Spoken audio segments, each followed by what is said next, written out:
So, hi guys! Sa videong ito guys, ay pag-uusapan natin itong mga writing platform na posibleng kumita ka. Hindi talagang imposible na hindi ka kumita dito. Katulad ko guys, unahin natin si Good Novel. Tingnan natin dito guys, naka 129.67 na ako. And then, nakuha ko na ang $114 nito guys. Yung isang book ko lang naman talaga yung kumita nito kasi madami siyang subscriber at meron din siyang maraming views. Kung ikaw guys, magsulat ka ng 10 books at lahat yan ay kumikita. 'Di ba? Napakaswerte mo. Kahit wala ka nang ginagawa, as long as makumpleto mo yung mga books na yan, maghihintay ka na lang ng income ng mga books na yan. Yes po.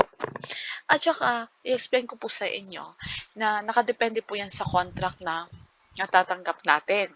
Unang-una, kung nakapag-exclusive contract ka, ito po yung benefits na makukuha mo dito sa Good Novel.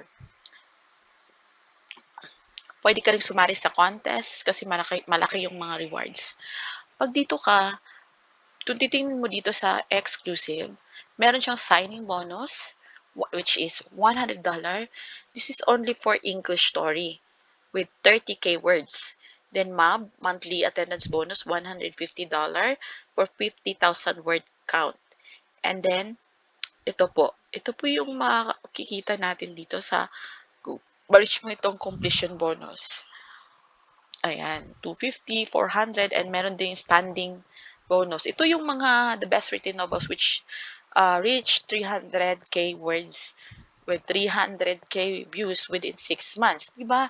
Ang ganda po ng opportunity, guys, kung isa ka sa writers ng good novel. Napakarami po ditong benefits at meron din po mga contest na pwede nating applyan. And next naman guys, is si story writing. Story writing, ayan po. Kung nakikita mo yung dreamscape, dito nila kinukuha yung mga kwento nila na ipinapalabas dyan minsan sa TV.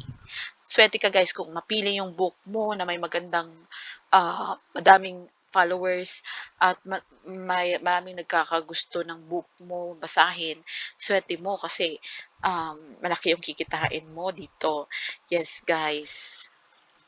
Kasi nasa contract kasi yan eh.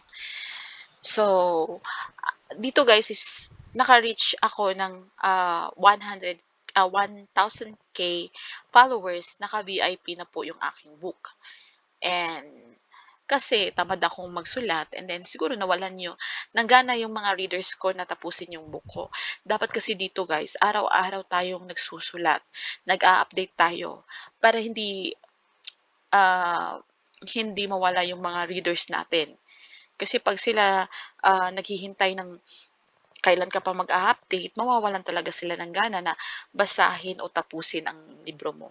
Yun lang po yung mali ko eh. Kasi nawalan po ako ng ganang magsulat and then gusto ko na lang pong hindi na lang po tapusin.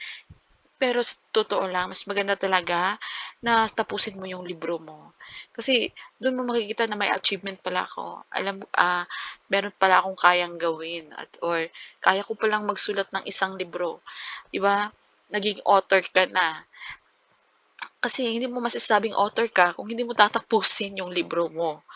Totoo 'yan. Hindi mo masasabing writer ka kung hindi mo siguro writer pero hindi ka author kasi kung author sasabihin nating author, talagang may natapos kang story. Ikaw yung sumulat ng libro na 'yan. Tapos talaga may end talaga.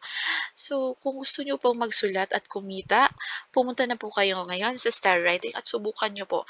Lalong-lalo na kung ikaw ay estudyante, nasa bahay, pwede kang kumita dito ng extra income. Ang kagandahan lang po guys, may 10 libro kang natapos, tapos lahat iyan ay kumikita. 'Di ba? Lahat na accumulate yan ng kita, kahit pa coins-coins lang yan, kung pagsasamahin-samahin, may kikitain ka talaga niyan buwan-buwan. Ang next naman is si web novel. No, sorry pala. It's Wattpad. So dito guys, medyo mahirap dito. Kung sa akin lang ha, kasi madami talagang writers na magaling sa Wattpad. And kailangan umabot ka ng 50,000 followers dito sa book mo para ah, puwedeng, may bumili ng book mo or puwedeng mong i-apply sa pay to read.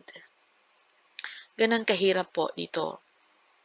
Pero wa 'wag mawalan ng pag-asa kasi puwede pa rin kayong sumubok, gumawa ng, libro at basta iwas tamad lang talaga.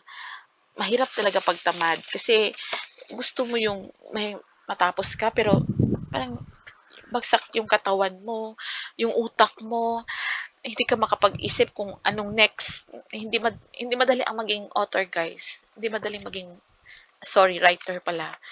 Kasi ikaw yung mag-iisip, eh, bibigyan mo ng buhay yung mga characters sa libro mo. Ikaw yung mag-iisip ng emotion, yung sasabihin ng mga character mo diyan at saka, ah, mas madali pa kung ikaw yung nagbabasa pero ang writer guys hindi madaling maging writer at hindi basta-basta madaling tapusin ang isang libro guys. Ako umabot ako ng taon bago ako nakatapos ng isang libro at nasabi ko talaga na author na ako kasi nakatapos ako ng isang libro. And yun gano'n guys, kailangan sipagan niyong magsulat araw-araw para yung mga readers ninyo hindi umalis, hindi mawalan ng gana sa binabasa nila kahit maganda pa 'yan. Kung hihintayin mo 'yan ng isang taon bago ka mag-update, mawawalan talaga 'yan ng gana ang readers guys, totoo 'yan. So yun lang guys, I hope na may natutunan ka sa video na ito and please don't forget to like and subscribe sa aking channel. Thank you!